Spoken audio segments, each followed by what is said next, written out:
Gloire à Dieu, soyez bénis dans le puissant nom de notre Seigneur Jésus-Christ. J'aurai donc un message à vous partager par l'intermédiaire de cette vidéo. J'aimerais vous parler de la croix, car il n'y a pas de plus grand message que la croix. Sachant que la croix, eh bien, ce n'est pas un objet, comme tout le monde, beaucoup prétendent que la croix c'est un objet. Mais laissez-moi vous dire qu'elle est plus qu'un objet, elle est un instrument de mise à mort. C'est sur une croix qu'on a mis à mort le Fils de Dieu, qu'on a mis à mort notre Seigneur Jésus-Christ. On l'a percé sur une croix, sur la croix de Golgotha. Sachant que la puissance de Dieu n'était pas dans le bois de Golgotha, c'était celui qu'il y avait sur le bois de Golgotha, la puissance de Dieu. Et cette puissance, c'est la puissance d'amour du Père, du pardon. Amen, pour l'humanité. L'apôtre Paul n'avait d'autre pensée, il le dit, il le précise bien, qu'il n'avait pas d'autre pensée que le sacrifice de la croix. Il dira, je ne vois que le Christ crucifié sur Golgotha. D'ailleurs, il le dit et il enseigne dans 1 Corinthiens, au chapitre 1, verset 18, il dira que la folie de la prédication de la croix, est une folie pour ceux qui périssent. Mais elle est une puissance de vie, eh bien, pour ceux qui sont sauvés. Amen. L'apôtre Paul ne voyait que le Christ crucifié, la prédication de la croix. Pourquoi l'apôtre Paul dit la prédication de la croix? Pourquoi il dit la prédication de la croix? Eh bien, tout simplement parce que quelle a été l'estrade du Seigneur. L'estrade du Seigneur pour sa puissance d'évangélisation a été la croix. Amen. La prédication de la croix. Alléluia.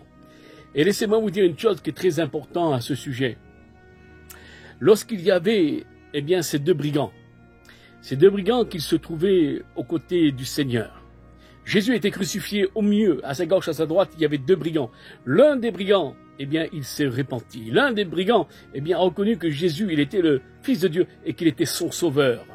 Eh bien, par la suite, eh bien, il a reçu donc cette puissance de vie parce qu'il y a eu repentance. Mais l'autre brigand nous représente l'incrédulité. Il a été incrédule jusqu'au dernier moment de sa mort. Il est mort dans son péché. Et quel est-il le salaire du péché? Romains, chapitre 6, verset 23, il dira ceci. Le salaire du péché, c'est la mort. Et ça a été le salaire, eh bien, je dirais, du brigand. Le deuxième brigand qui n'a pas voulu se répandre. Le deuxième brigand qui est resté dans son incrédulité et il est mort dans son péché. Et pour lui, c'était une folie. Comme il dira, la prédication de la croix est une folie pour ceux qui périssent. Et pour ceux qui périssent, c'est une grande folie. Mais l'autre brigand qui s'est repenti dans les derniers instants de sa mort, eh bien, et qui a reçu le pardon du Seigneur, et à partir de là, eh bien, il s'est repenti à la croix. Qu'est-ce qui s'est passé? Ça a été pour lui une puissance de vie éternelle. Et l'important, c'est pas te dire, mes amis, vous qui êtes à l'écoute de cette vidéo, que la prédication, pour vous, qu'elle soit une puissance de vie. Une puissance de vie. Pourquoi une puissance de vie? Eh bien, tout simplement parce que vous avez rendez-vous avec la croix. Seul le pardon de la croix peut vous couvrir de la honte du péché.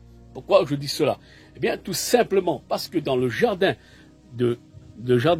d'Éden, où qu'il est écrit dans Genèse au chapitre 3, voici que Adam et Ève ont désobéi à Dieu. Adam et Ève ont désobéi à Dieu, ce qu'il se fait que Adam a péché, a touché aux fruits défendus.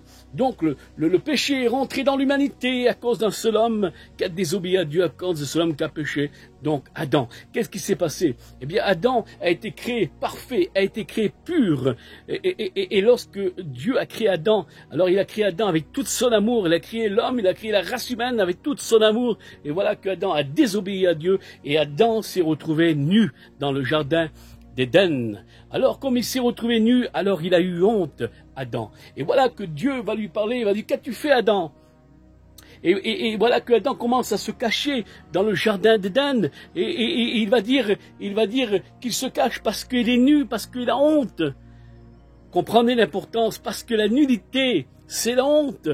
Mais ce qui est très important, c'est que le Père Céleste, ce Dieu grand, ce Dieu pur, ce Dieu d'amour, eh bien, il va tuer un animal dans le jardin d'Éden. Et à partir de là, il va revêtir, je dirais, eh bien, Adam et Ève de cette peau de l'animal, il va leur revêtir un vêtement. Et laissez-moi vous dire que la croix, ce n'est pas rien. La croix, ce n'est pas rien. La croix, eh bien, revêtit le pécheur de la honte. Voyez-vous, qu'est-ce que je veux dire? Le pardon, qui est la croix, le pardon, eh bien, revêtit le pécheur, eh bien, de sa honte.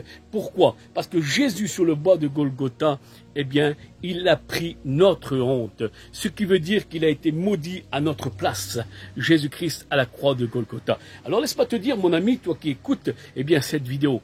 Peut-être que tu te dis, eh bien, moi je suis nu. Pourquoi je suis nu? Parce que tout simplement, parce que j'ai transgressé, eh bien, donc, le Seigneur, j'ai offensé Dieu, et j'en ai tellement fait, et j'en ai trop fait, et je suis impardonnable. Et laisse-moi te dire que ça, c'est très important, c'est que le Seigneur est plus grand que ton cœur, parce que le Seigneur, il sonde les cœurs. Ce qui veut dire, si ton cœur te condamne, Jésus ne te condamne pas. Il dira, le Seigneur, je suis venu dans le monde, non pas pour le juger le monde, mais pour le sauver. Alors, il est venu pour te sauver. C'est qu'il s'est donné à la croix de Golgotha, le pardon parfait. Alors, ce qu'il veut, eh bien, notre Seigneur Jésus-Christ, lorsque tu as rendez-vous avec la croix, lorsque tu fais face à la croix, eh bien, le Seigneur Jésus-Christ, le pardon du Christ, il va te revêtir de la nullité de la honte. Il va te revêtir d'un vêtement blanc. Et cela est le salut de Dieu.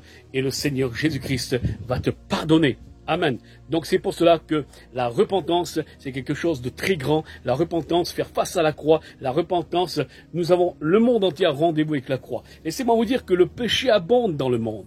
Le péché abonde dans le monde.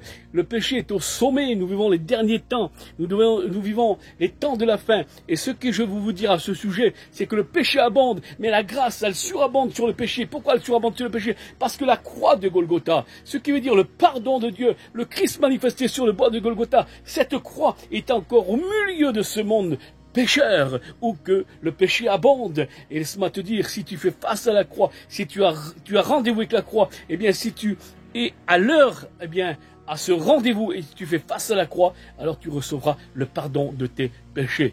Alléluia. Donc, c'est une puissance de vie. La prédication de la croix est une puissance de vie pour celui qui se répand, pour celui qui demande pardon à Dieu. Il reçoit le pardon de Dieu, il reçoit la vie éternelle. Que Dieu vous bénisse.